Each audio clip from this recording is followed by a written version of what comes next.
Welcome on into Three Bold Takes. It's Chase, it's Quinn, and it's Freddie. We're doing our round two of our realistic expectations of new head football coaches, and we're heading all the way up to the big house in Ann Arbor at Michigan after Jim Harbaugh leaves. We got Sherrone Moore, the former offensive coordinator, taking the helm of Michigan. 18 former players just left, seniors, or at least those were the ones invited to the draft combine. So there might be a couple more. So a lot of the team left. Jim Harbaugh goes to the Chargers, guys. Realistic expectations for the 2024 head ball coach of Michigan. Freddie?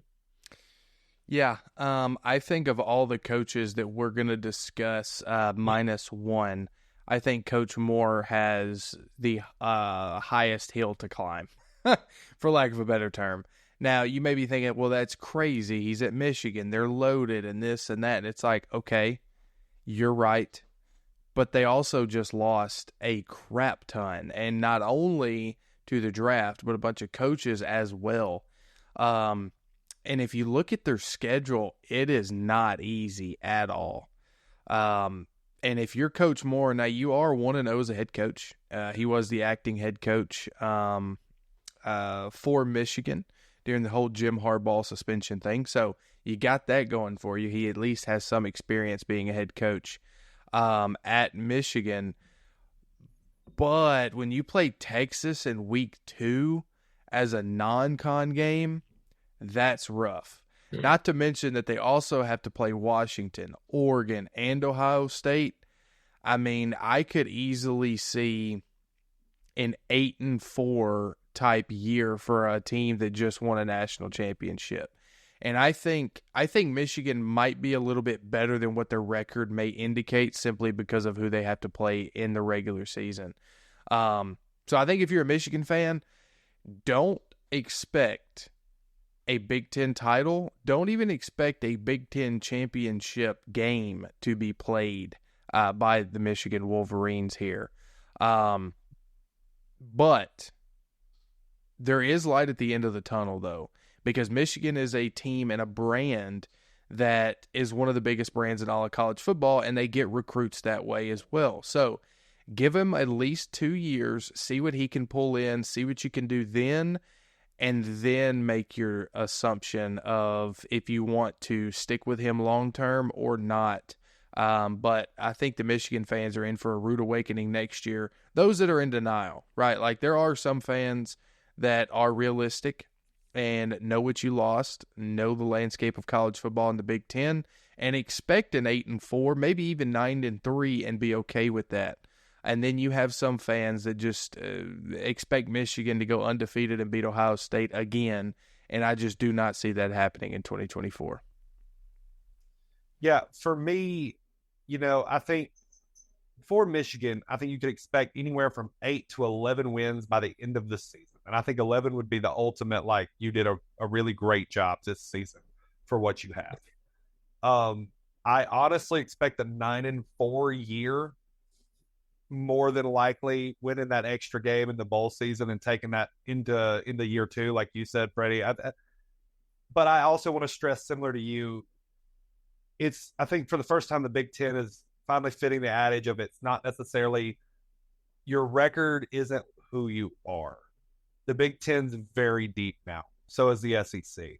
So like an 8-4 Big Ten record when you play a school like Texas out of conference, that doesn't mean you're trash. It just means you came up short in some really big games. That like they flipped the other way. The perception of you is completely different. I don't expect him to be completely outplayed. I think he's got some promise. Ultimately, I think really you judge them more off what happens in year 2. But 9-4 would be my prediction for Michigan going into 2024. Yeah, so when I look at it, I think the biggest thing I'm looking for is when Moore assumes the helm, right? Does he keep Harbaugh's offense in place? Does he keep that system in place? Just kind of that same kind of ground and pound more so. But the biggest thing, you lose J.J. McCarthy, who people are talking as a top 10 first-round pick, and then Blake Corum, who I believe was a touchdown leader last year, Heisman finalist for a couple of different years.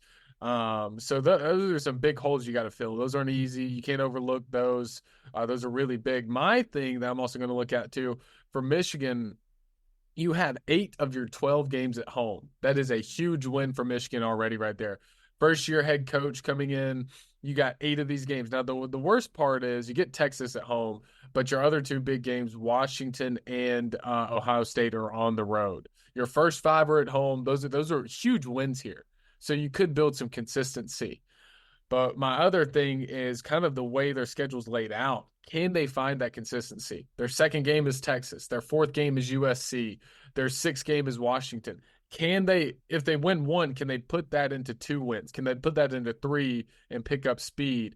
Because some of these are tough games. And, to do that with basically filling in the 2 biggest holes that you've had in the last 3 to 4 years at Michigan, and then also replacing a championship winning head coach under Moore, because he looked really good in the Ohio State game when he was coaching. He found a way to win that game, and that's a huge game. No way you slice it, right? But then comes back the next week and almost slips up their perfect season and loses to Maryland, which is no bueno. I think they won that game 31-23, and Moore almost slipped that one up. So can he find the consistency throughout that season? You're going to probably win your first game against Fresno State, but can you beat Texas at home? Then can you beat Arkansas State? And then can you beat USC at home? Just picking up those wins. And if so, I could see a 9-4 season. However, I'm going to be pessimistic here, guys. I'm going to say 6 to 7 wins in his first year. I think he's going to fall off just a little bit. I think this is a huge, big season. You got Texas and Washington in there, and I'm not even going to be surprised if they lose to Northwestern. Northwestern was a really tough team in the Big Ten last year, and they have them right before Ohio State this year.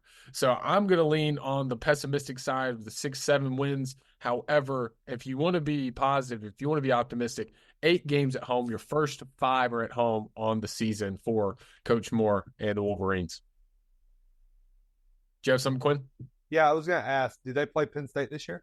They do not play Penn State. Oh, man, I was going to see if you admit that Penn State beats Michigan in 2024. Thankfully, I don't have to say that. Quinn. Come on. They have Oregon and Washington at home, the newcomers in the Big Ten. So those are 2 big ones for sure. But if that's all we got for Michigan and Coach Sherrone Moore, we're going to wrap it up here. 3 bold takes. Freddie, Quinn, and Chase signing off for the round 2 of Realistic Expectations for First